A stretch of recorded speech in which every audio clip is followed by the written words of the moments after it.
بسم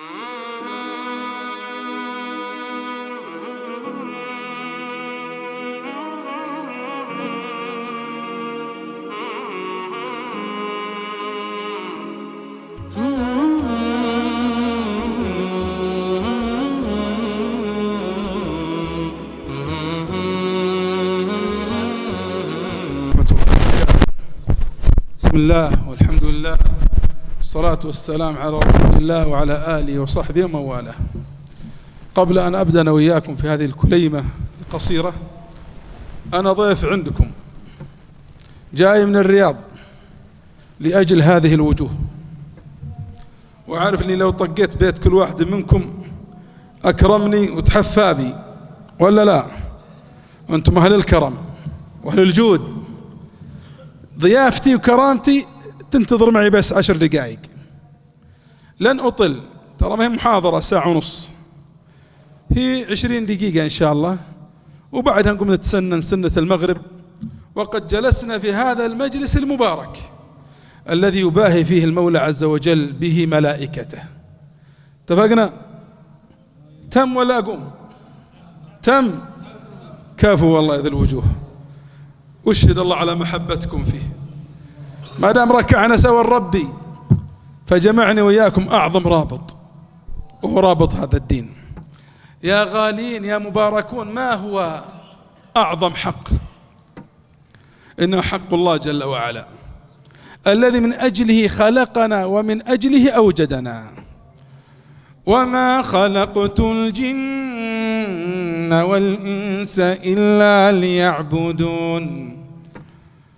وما خلقت الجن والإنس إلا ليعبدون. هذا الحق الذي من أجله أنزل الكتب وأرسل الرسل.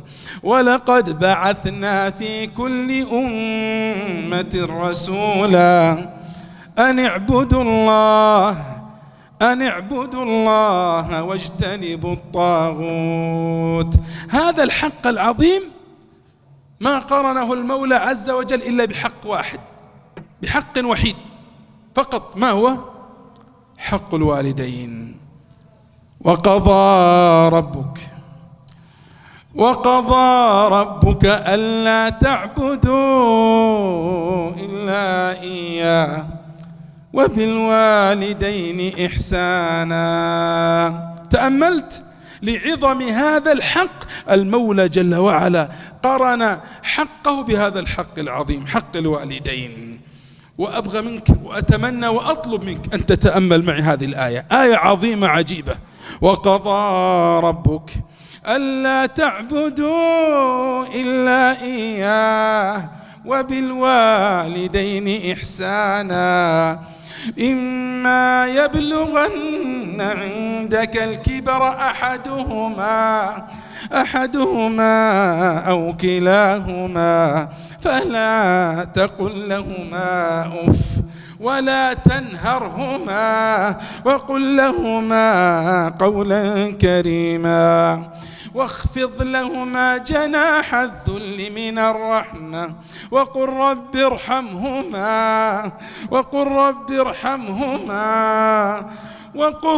ارحمهما كما ربياني صغيرا. وقضى ربك أي شرع وأمر ووصى ألا تعبدوا إلا إياه. وما قال ثم أو فاء، وقرن وبالوالدين إحسانا. إما يبلغن عندك الكبر أحدهما أو كلاهما. لماذا ذكر المولى عز وجل الكبر وفي آخر الآية قال صغيرا؟ ذكرك بكبرهما وذكرك بصغرك. هل تعلم ما الرابط بينهما؟ الحاجة للآخر. في صغرك كنت تحتاج إليهما. أمك حملتك ثم بعد ذلك وضعتك، أرضعتك، غسلتك، ربتك، سهرت لتنام، جاعت لتشبع. والأب ماذا بذل؟ يتعب حتى يكفيك ويحميك ويرعاك. فأنت في صغرك محتاج إليهما، وهم الآن في كبارهما قد يحتاجان إليك. تكلمني زوجتي عن امرأة من جيرانهم، جيران أهلها، تقول بلغ الكبر بأبيها مبلغا عجيبا، لدرجة أنه أصبح نحيل وضعيف، وذهب أكثر عقله، وسقطت أسنانه. فتقول، وزوجتي بأم عينها ترى، تقول وضعت لهما ما يسمى بالحندول، الهندول هذا، واحد لابنها الصغير عمره 2 أو 1.5 سنة، وواحد لأبيها. تصنع رضاعتين، واحد للابن ولدها والأخرى لأبيها. تغير لابنها وتغسله وتغسل أباها وتغير له أكرمكم الله الحفاظات. تأملتم الآية فيهم صغيرة وكبيرة. وبالوالدين إحسانا إما يبلغن عندك الكبر أحدهما أو كلاهما فلا تقل لهما أف. ما معنى أف؟ ما هي أف؟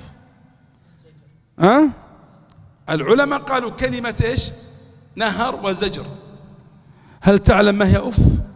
ترى أف يا أخواني نفخة هواء في الهواء. أف تدل على تضجرك، تدل على كراهتك، تدل على بغضك، لكن ترى هواء، نفخة هواء. يا ولدي ودني السوق، تقول له الأم أف. يا ولدي الصلاة أف أف أف. أسألكم بالله، هل هناك أقل من الهواء؟ الله نهاك عن الهوى تخرجه في وجهنا تضجرا وكراهة، فكيف بما هو أعظم؟ كيف بالسب؟ كيف بالشتم؟ كيف بالضرب؟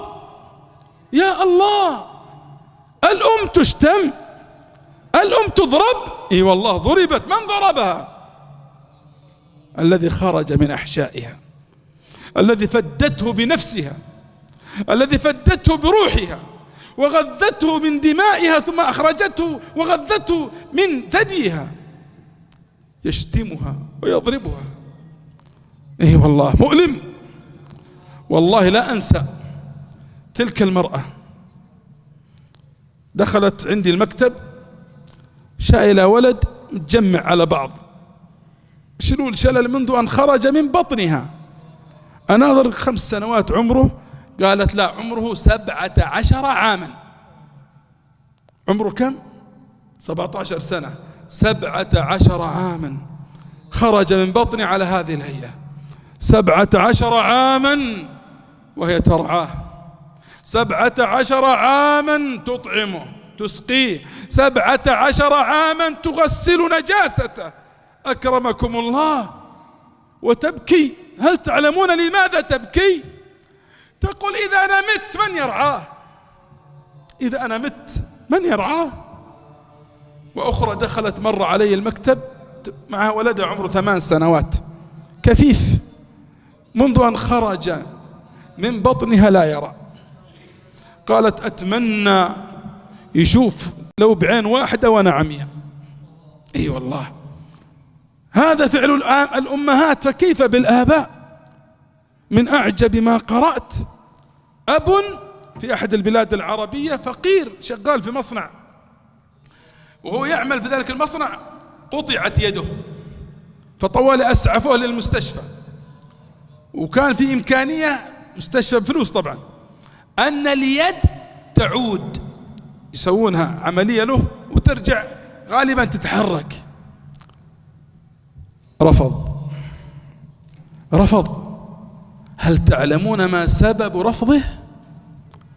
سبب رفضه أن إجراء العملية يؤثر على دراسة ابنه الجامعية.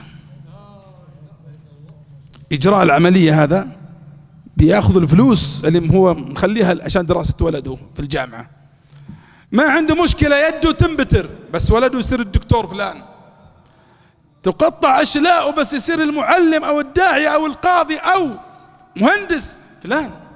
من يفعل هذا إلا الأب أو الأم؟ وفوق هذا يجد الشتم والسب، والله مؤلم. دخل رجل إلى الرسول عليه الصلاة والسلام فقال: يا رسول الله، إن ابني منعني ومنع مني المال وشكى أنه ينقصه ماله. هذا الابن أتى، عفوا الابن أتى يشتكي إلى الرسول عليه السلام. يشتكي من؟ يشكو أباه، يقول: إن أبي ينقصني مالي، يقول أبوي خلص فلوسي. فالرسول أرسل إلى الأب يأتي. قبل أن يأتي الأب نزل جبريل عليه السلام قال: إن الله يقول لك إذا أتاك الرجل فسله عن كلام لم قاله أو زوره لم تسمعه أذناه. يعني إيش معنى الكلام؟ يعني الكلام قالوا في نفسه ما طلعه، لأنه لو تكلم تسمعه، لم تسمعه أذناه. فأتى الأب: نعم يا رسول الله عليه الصلاة والسلام. قال: إن ابنك يشكوك أنك تأخذ ماله، تنقصه ماله وتصرفه على عيالك قال: من يا رسول الله؟ إنما أصرفه على أمه وأختيه. قال: دعك من هذا، ما كلام قلته في نفسك لم تسمعه أذنك. قال: يا رسول الله، لم يزل الله يزيدنا فيك يقينا. ثم قال تلك الأبيات: غذوتك مولودا وعلتك يافعا، تعل بما أجني عليك وتنهل، إذا ليلة ضاقتك بالسقم لم أبت لسقمك إلا ساهرا أتململ، كأني على المطروق دونك بالذي طرقت به دوني فعيني تهمل، تخاف الردى نفسي عليك وإنها لتعلم أن الموت وقت مؤجل، فلما بلغت السن والغاية التي إليها مدى ما كنت فيها أؤمل، جعلت جزائي غلظة وفظاظة كأنك أنت المنعم المتفضل، فليتك إذ لم ترع حق أبوتي فعلت كما الجار المجاور يفعل، فأوليتني حق الجوار ولم تكن علي بمال دون مالك تبخل. فبكى الرسول عليه الصلاة والسلام، ثم أخذ بتلابيب الابن يهزه ويقول: أنت ومالك لأبيك، أنت ومالك لأبيك.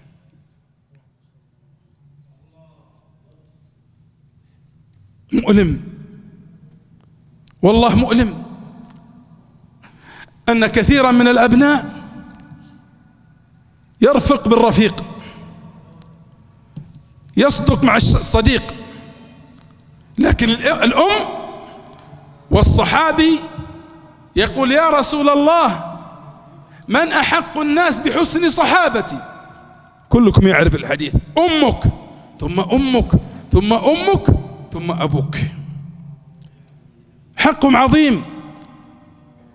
عظيم. المولى عز وجل قارن العقوق بالشرك اللي هو أعظم ذنب. ألا أنبئكم بأكبر الكبائر؟ الإشراك بالله. ثم قال: العقوق في الحديث: فليفعل العاق ما يفعل فلن يدخل الجنة. يعني لا يفعل ما يفعل من الطاعات والقربات لن يدخل الجنة بشؤم هذه المعصية، قد ينتكس، قد يختم له بالسوء. وليفعل البار ما يفعل من الطاعات والقربات فلن يدخل النار.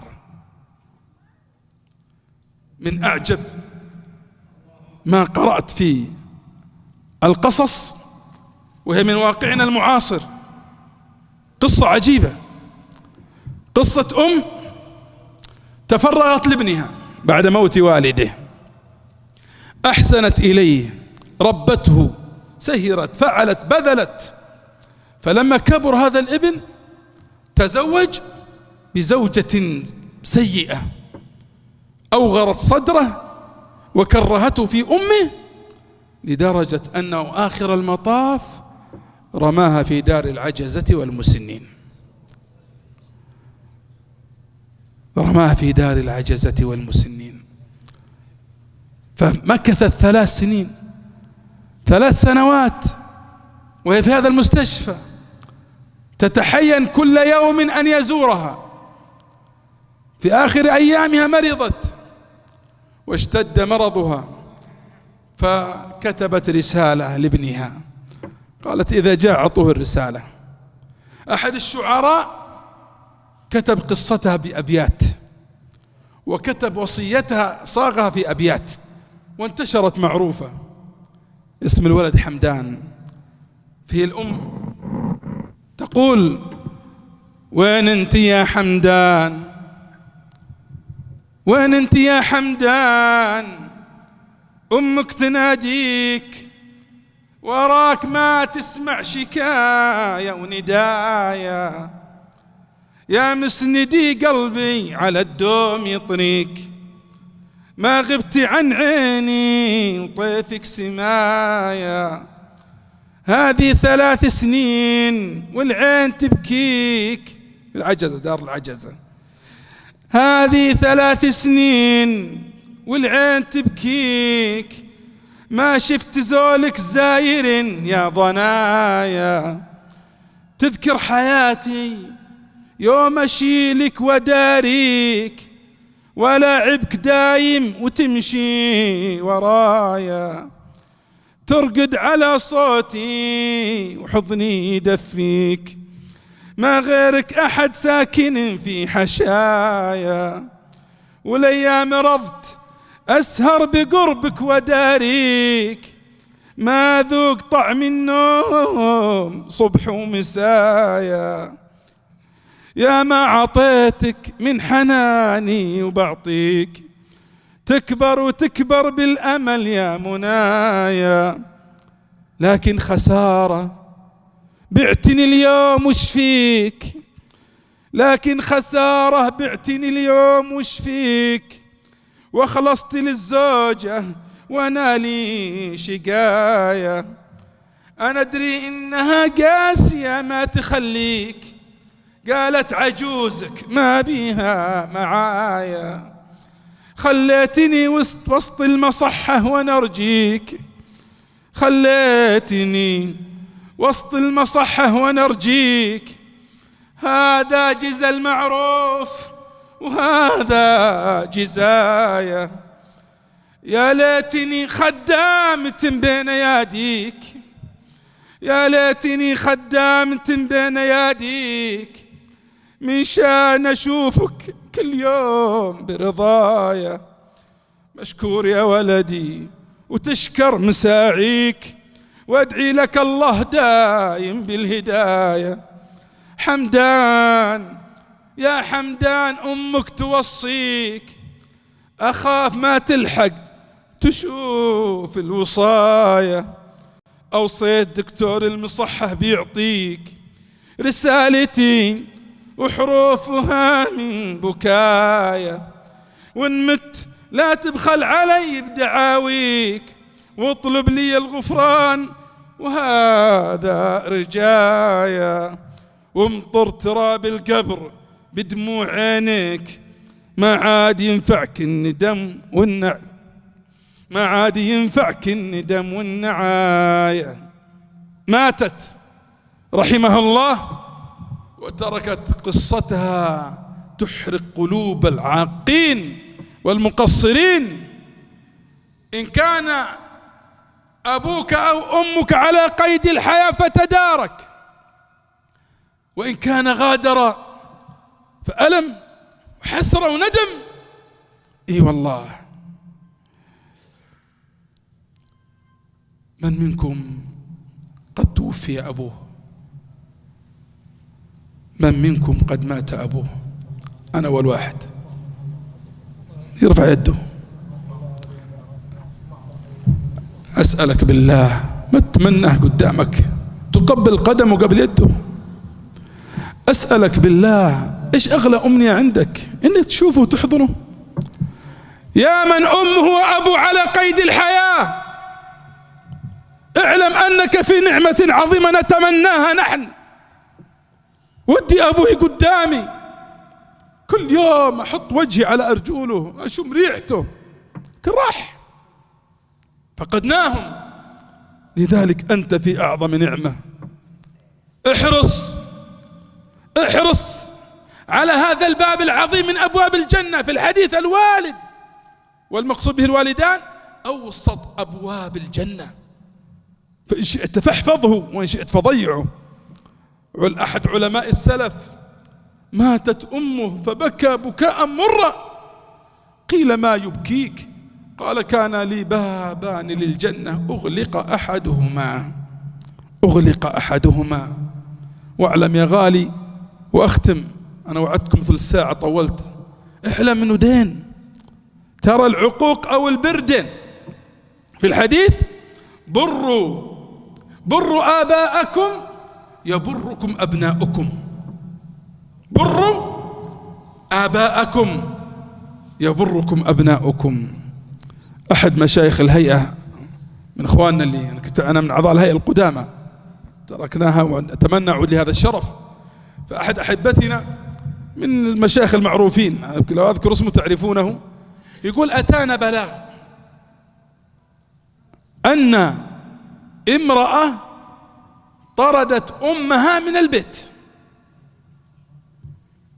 والعجوز جالسة في الشارع تبكي. طب الأب متوفى وما عنده إلا البنت هذه الوحيدة. يقول أنا ما أرسلت فرقة، بنفسي تحركت. يقول أخذت الإخوان وطلعنا أبى أشوف ذي المرأة تطرد أمها. يقول فذهبت، فلما اقتربت من تلك المرأة العجوز ذهلت، عرفت هذه المرأة العجوز التي ضربت وطردت الآن. يقول هذه العجوز كانت تضرب أمها وتطردها من البيت.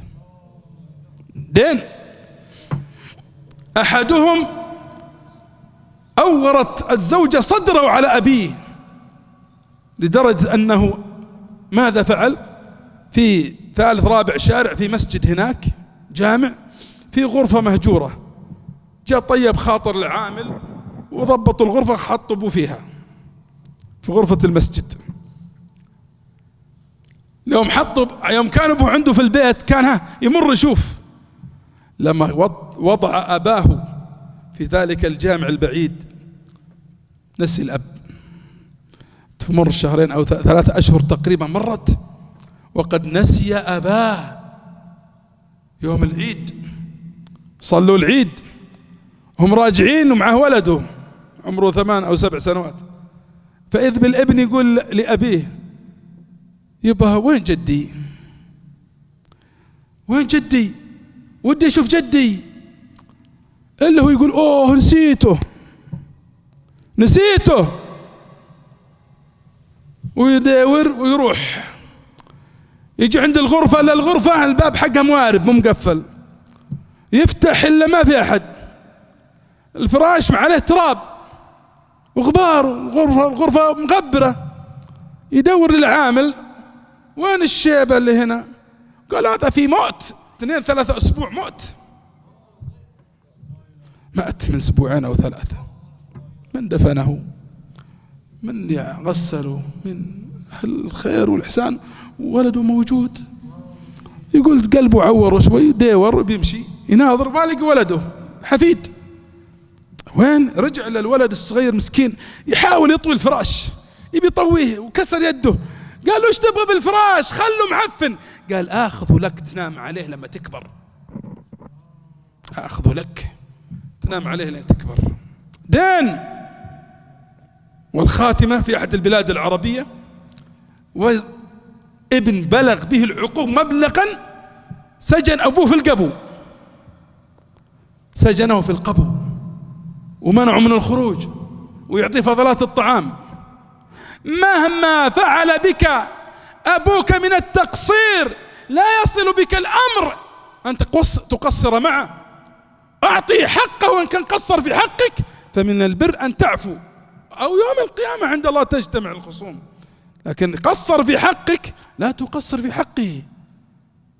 فيوم من شدة ما قصر مع أبيه مرض واشتد مرضه ونحل عظمه، فبلغ بالأب مبلغا عجيب لدرجة أنه يوم من الأيام الابن نزل له الأكل، باقي الأكل اللي يمسك فيه، قال له أنا أبوك ما أنا عدوك، خلني أخرج. وتكلم كلام عليه، ما قام الابن ومد يده، ضرب أباه ضربا لدرجة أنه أغمي عليه وتركه. بعدين رجع يجي ناظر إلا أبوه قد فارق الحياة، الدم يسيل من أنفه ومن فمه. ايش سوى؟ جاب بطانية قديمة لف أبوه وانتظر لين بعد منتصف الليل ما حد يشوف، وراح محل بعيد ورمى الأب هناك، رماه. طبعا الناس من طالعين من المساجد ودي اكتشفوا، شالوا، بعد من السهولة التوصل إليه قبض عليه. طبعا لو كان هنا كان الحكم يختلف، لكن كان في أحد البلاد العربية حكم عليه ب20 سنة. دخل السجن وامرأته حامل، 20 سنة لا عفو ولا خروج، لا 20 سنة طقها. الزوجة ولدت بالابن وأتى موعد الخروج. أتت الزوجة مع ابنها، ابن هذا الرجل قارب عمره 19 عاما، الرجل واقفين بالسيارة منتظر بس أبوه يخرج، عارفين اليوم موعد خروجه. فإذ بالابن الأب يخرج كهلا بعد 20 سنة. فلما خرج يشوف وشاف ولده فرحان ينطلق ناحيته، والولد فرح بأبيه فينطلق. لما اقترب يبي يدعس على الفرامل، غلط دعس على البنزين، طلعت السيارة فوق الابن الأب إذا وتحت الكفرات. نظر يصيح، فإذا أبوه قد فارق الحياة، الدم يسيل من أنفه ومن فمه. دين بروا آباءكم يبركم أبناؤكم. حرقت قلوبكم صح، لكن خلوني أعطيكم البشائر. صح هذه صور مؤلمة، لكن أبشر بالصور المشرقة للبارين. خذوا بس 2 واختم بالثالثة. من أبر الناس بأمه عثمان، هذا من أخبار السلف. عثمان بن عفان يذكر من بره بأمه كان لا يستفهمها إذا تكلمت ولم يسمع ويفهم. يعني إذا تكلمت كلام ما سمع ولا فهم، ما يقول ترى ما فهمت عيدي كلامك، ما يقول، برا واحتراما لها. فإذا خرجت قال ماذا قالت أمي رضي الله عنه وأرضاه. من أبر الناس أيضا من صحابة الرسول عليه السلام أبو هريرة، ما يدخل يقول السلام عليك يا أم أبا هريرة ورحمة الله وبركاته، تقول السلام عليك السلام يا أبا هريرة ورحمة الله وبركاته، فيقول رحمك الله كما ربيتني صغيرا، وتقول له ورحمك الله كما بررتني كبيرا. من أبر الناس بأمه زين العابدين الحسين بن علي بن الحسين، علي بن الحسين بن علي، علي بن الحسين بن علي بن علي بن أبي طالب، ملقب زين العابدين. يذكر أنه من أبر الناس بأمه، من شدة بره لا يأكل معها في إناء، يأكل بعدها، ما يأكل معها. فاللي بعض الناس حضر لاحظ من الأقارب قالوا لماذا لا تأكل معها، لماذا تأكل خلفها؟ اسمع ماذا قال. قال أخشى أن تكون عينها وقعت على لقمة قد مدت يدي إليها فأكلتها فأكون بذلك عققتها. شفت دقة البر؟ يقول بس عينها جت، يعني لسه ما مدت يدها، لم تمد يدها، لكن عينها بس، العين عينها بس جت على لقمة. يقول أخاف إن عينها تجي، أخاف عينها جت على لقمة وأنا مديتها وأخذت اللقمة فآكل بعدها. هذا من البر. من أبر الناس بأمه أويس القرني. هل تعلم كيف بلغ به البر؟ بلغ به البر أن ترك الصحبة، صحبة الرسول عليه الصلاة والسلام، وهي درجة عالية عظيمة، فترك أن يأتي بنفسه إلى الرسول عليه الصلاة والسلام يبايعه ويسلم ويكون معه من صحابته، ترك ذلك لأجل أمه، برا بأمه. فكانت الثمرة ما هي؟ هذا الذكر الحسن إلى الآن. ذكر الرسول يأتيكم أويس القرني من قرن، ذكر أنه رجل كان مصاب بالبرص وشفاه الله فلم يلقى إلى موضع الدرهم. ثم ذكر الرسول كيف أنه بار بأمه، وقال لعمر أفضل البشر بعد الأنبياء والمرسلين وبعد أبي بكر فاروق الأمة، قال اطلب منه أن يستغفر لك أو شئت أن يستغفر لك. عمر أفضل من أويس، ومع ذلك الرسول يقول عمر يدعو لك ويستغفر لك لهذه المنزلة العظيمة التي بلغها بالبر. الخاتمة، أختم طولت، من وقتنا المعاصر من أجمل ما قرأت في قصص البر قصة عجيبة مؤثرة. رجل دخل على الطبيبة، طبعا تقص القصة طبيبة، ولعلها لما أكون واهم أن في كتاب قصص أعجبتني إلا ما أكون واهما لم تخني الذاكرة. الطبيبة جالسة هي اللي ذكرت القصة وأوردتها، فإذ برجل في الثلاثينات يدخل معه امرأة عجوز متخلفة عقليا، يهتم فيها ويراعيها ويجلسها وهي تضحك، وتعرفون المتخلف عقليا كيف أفعاله.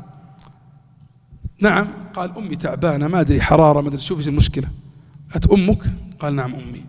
تقول فجبالي بعض الفضول، هل متى أصيبت بالعاهة هذه؟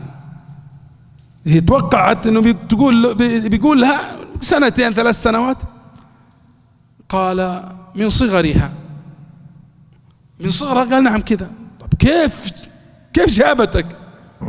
قال تزوجها أبي لعدة أيام لم تتجاوز شهرا ثم طلقها. إيش سبب الزواج؟ ما وردوا في القصة، كما تحملها فطلقها وقد حملت بي. يقول طيب من كان يرعاها؟ قالت جدتي كانت ترعاني وترعاها، فلما بلغ عمري 10 سنوات توفيت جدتي، فمن عمري 10 سنوات وأنا الذي أرعى أمي، من عمره 10 سنوات. قال طيب الآن كم عمرك؟ قال عمري على ما أذكر 30 32 ذكرت في القصة. متزوج؟ قال عندي متزوج وعندي أولاد وعندي خدامتين، لكن أنا الذي أهتم بأمي. تقول فجت عيني على أظافرها لم قصقصة، أشوف شعرها لم هذب، يعني في اهتمام بنظافتها. من يفعل؟ قال أنا. قال عندي خدامتين لكن أنا. طب ليه والخدامات؟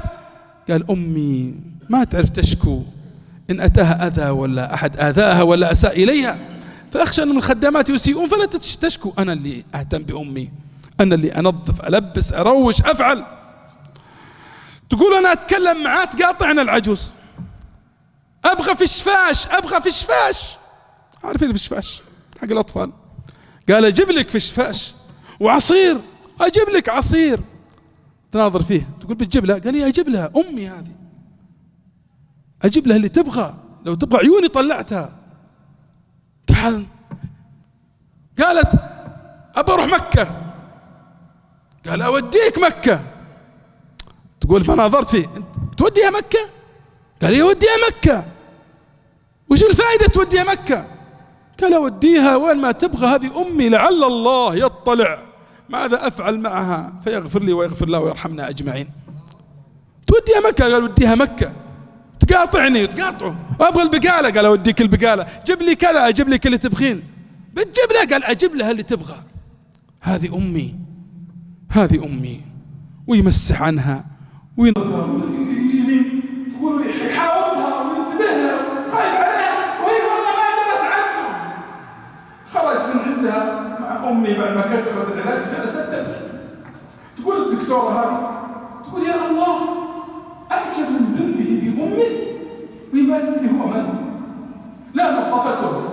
غسلت له ولا رضعته ولا سوت له، مجرد بس كانه خرج من بطنه. هذا فعله معها، هذا فعله معها. لأمك حق عليك كبير، لأمك حق عليك كبير، كثيرك يا هذا لديه يسير، فكم ليلة باتت بثقلك تشتكي، فكم ليلة باتت بثقلك تشتكي، لها من جواها أنة وزفير، وفي الوضع لا تدري عليك مشقة، فمن غصص منها الفؤاد يطير، وكم غسلت عنك الأذى بيمينها، وما حجرها إلا لديك سرير، وكم غسلت عنك الأذى بيمينها، وما حجرها إلا لديك سرير، تفديك مما تشتكيه بنفسها، ومن ثديها شرب لديك نمير، وكم مرة جاءت وأعطتك قوتها حنانا وإشفاقا وأنت صغير، فضيعتها لما أسنت جهالة، وطال عليك الأمر وهو قصير، فآها لذي عقل ويتبع الهوى، وآه لأعمى القلب وهو بصير، فدونك فرق في عميم دعائها، فأنت لما تدعو إليه فقير.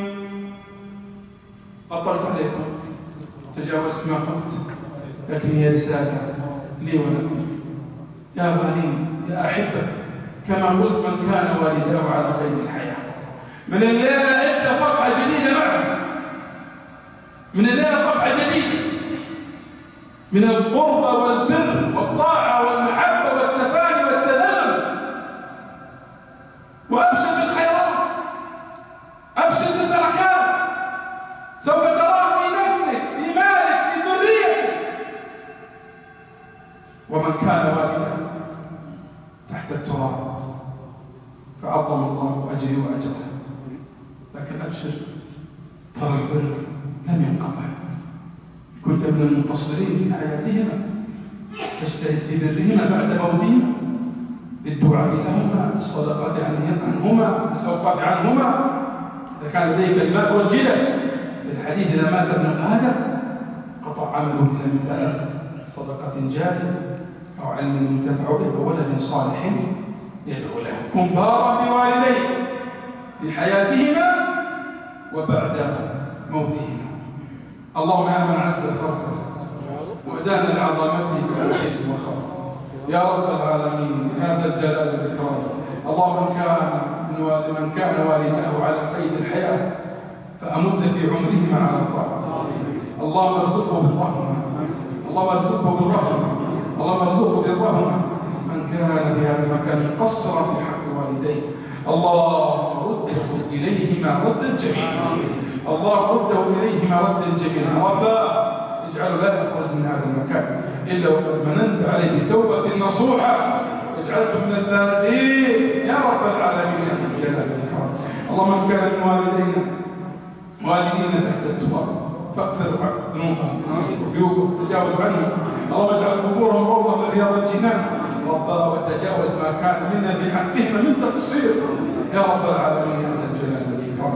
اللهم اغفر ذنوبنا واستر عيوبنا وطهر قلوبنا، بارك لنا في خلقنا وأخلاقنا وأعمالنا وأموالنا وذرائرنا، اجعلنا هداة مهتدين لا ضالين ولا مضلين يا رب العالمين يا ذا الجلال والإكرام.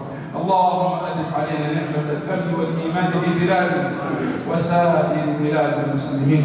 ومن أراد ديننا، علماءنا، ولاتنا، نساءنا، شبابنا، اللهم رد كيده في نحره، أشغله بنفسه، أنجب بزوائه يا قوي يا متين. اللهم عليك بالحوثة الرافضة المعتدين، عليك بهم ومن عاونهم وناصرهم وأمدهم يا قوي يا متين يا ذا الجلال والإكرام. اللهم وفق ولي أمرنا بتوفيق، وفق ولي أمره ولعهده، وفق ولي أمرنا ولعهده، ومثل ما في صلاح الإسلام والمسلمين. اللهم عم بدعوتنا جميع ولاة أمور المسلمين، اجعلهم رحمة لرعاياهم يحكمون شرعك وسنة نبيك محمد صلى الله عليه وسلم. اللهم يا الله حرمنا على النار، أدخلنا الجنة يا عزيز يا غفار يا ذا الجلال والإكرام.